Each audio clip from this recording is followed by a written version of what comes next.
Hey guys, so welcome to a new video. Basically, I'm going to discuss all of the videos now on according to the NMC curriculum. So the first one includes all the different anatomical planes, the normal anatomical position. So all of this part and different movements I'm going to discuss. Very basic of the anatomy. Right. So first I'm going to discuss what is the normal anatomical position. So by definition, in a normal anatomical position, a person is standing erect and facing forward, and the upper limbs are by the side, as you can see in this image.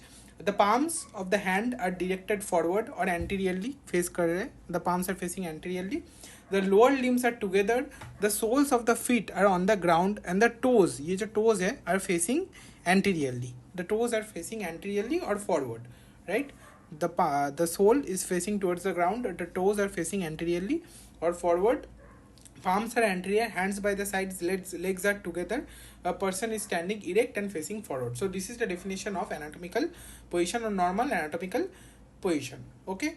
Now with respect to this position, everything will be defined. The different kinds of movement, the different kinds of plane, all of this will be defined according to this basic position of the normal anatomical position.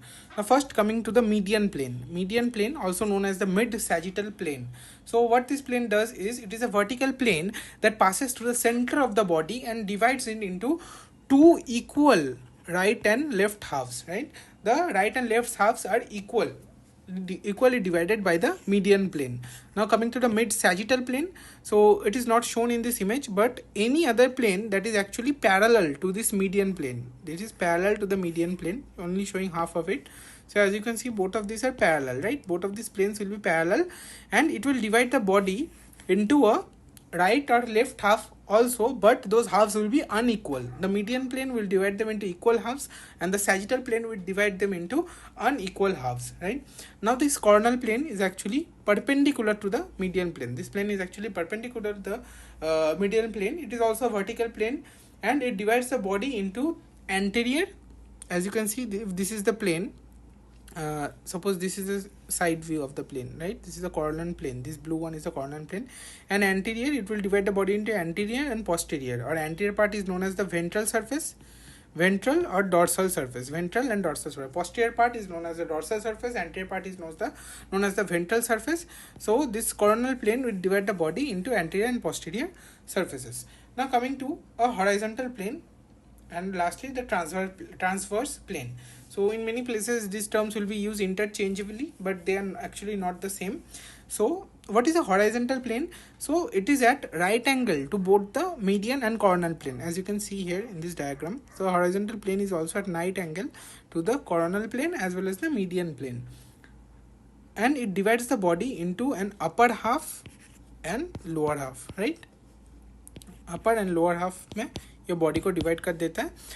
Now something to remember this, everything that is towards the head is known as superior, and everything towards the leg is known as inferior or caudal part, and everything towards the head or superior part is known as, or upside is known as the cranial, right? Cranial part and caudal part. Okay. Now the transverse plane. So the transverse plane, by definition, it lies perpendicular to the long axis of a given structure and divides the structure into cross section. So suppose this is the foot. Okay, suppose this is the foot, and its longest axis of the foot is in this direction, right? This is the longest axis of the foot. This is the foot I'm taking. This is the longest section. So this transverse plane will always be perpendicular to this long axis. Okay. Now coming to the leg or thigh part. Now here also the long axis is actually like this. The arrow I am showing right now. This is the long axis of the leg, and the transverse plane will actually be perpendicular to this long axis, right? But here the horizontal plane is also actually dividing the leg into superior and inferior portions. So basically both of these terms are same in this aspect of the leg, but in case of the foot it changes, right? Horizontal plane will still be like this, as you can see here, and divided into superior and inferior part, but transverse plane will actually be perpendicular to the horizontal plane in this case. Okay, so hope you get the difference between the two planes, horizontal and transverse plane. Okay, now I will discuss the different positions, right? Here we can see the anterior and posterior position. I have already talked about that. Anterior means facing anteriorly, And posterior, posterior, this is very basic. A plantar or dorsal surface. Now this is the plantar surface of the foot, the sole surface, where the sole lies, that is known as the plantar surface. And ये ऊपर की तरफ जो surface है, where I just marked using my color pencil, so this is the dorsal surface of the foot. Okay, and if this surface, suppose this is the angle between the leg and the foot, right? And if you decrease this angle and move the dorsum or the dorsal surface of the foot upwards, then the term that will be given to that movement is dorsiflexion. And if you use this plantar surface or sole surface, if you move it downwards, right, suppose you are standing on your finger toes, right, then that kind of movement will be referred to as plantar flexion, dorsiflexion and plantar flexion. So I will discuss them again in the next slides, but this is what you need to know. Also, now coming to the medial and lateral part, right? You are often there, suppose there are two structures, structure A will be in blue and structure B will be in red. So as you can see, this blue structure actually lies closer to the median or this blue colored plane. So we'll call this blue structure medial with respect to red, right? And the red structure will be said as lateral with respect to blue. Okay, so in between two structures, the one lying closer to the median plane will be referred to as medial and the other one will be lateral.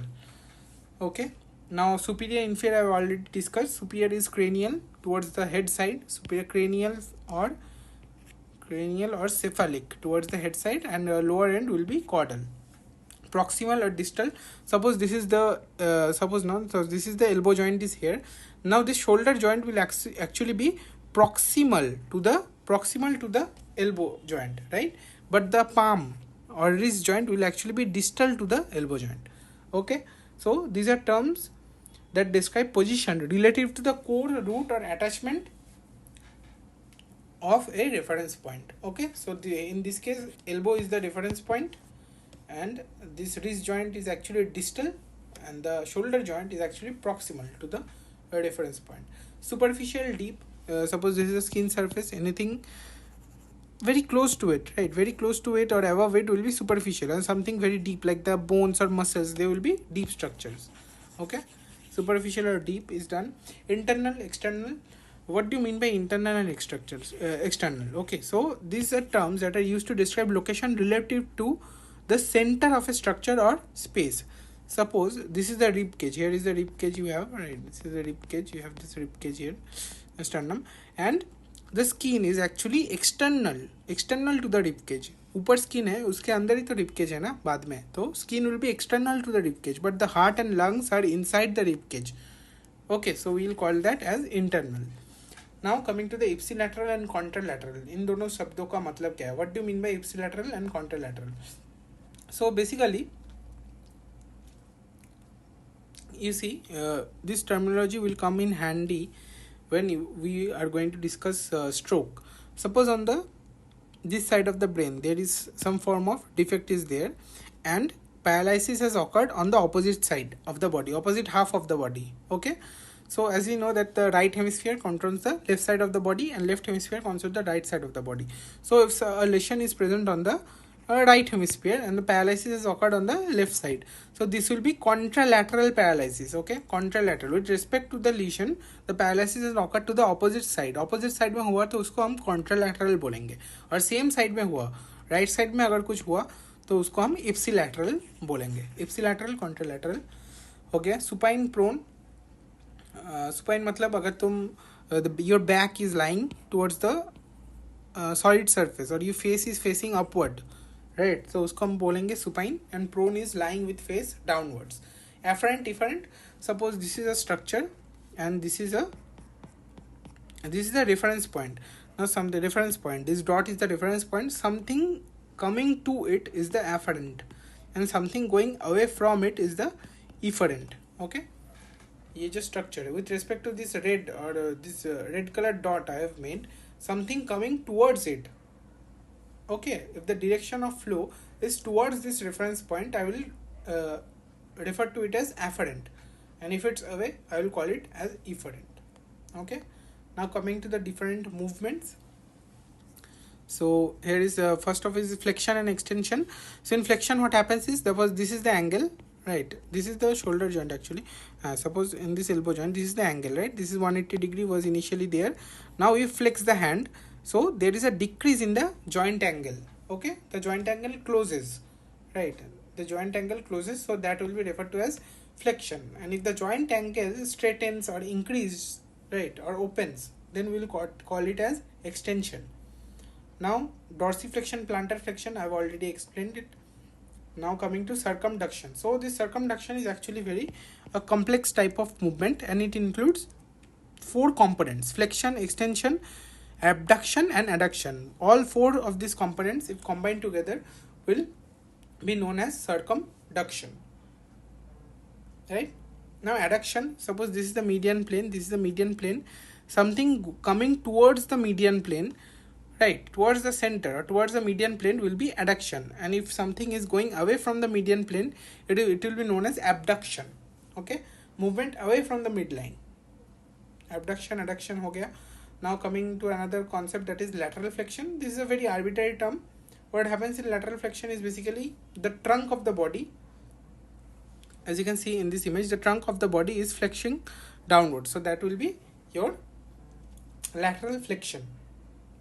Abduction, adduction, lateral flexion done. Inversion and eversion of foot.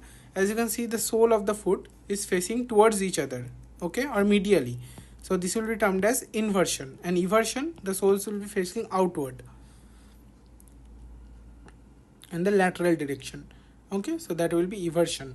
Now coming to pronation and supination. So this is the normal anatomical position. Now if you rotate the arm medially, right, you rotated it medially and turned it like this, the palm is facing backward. Now this will be known as pronation of forearm.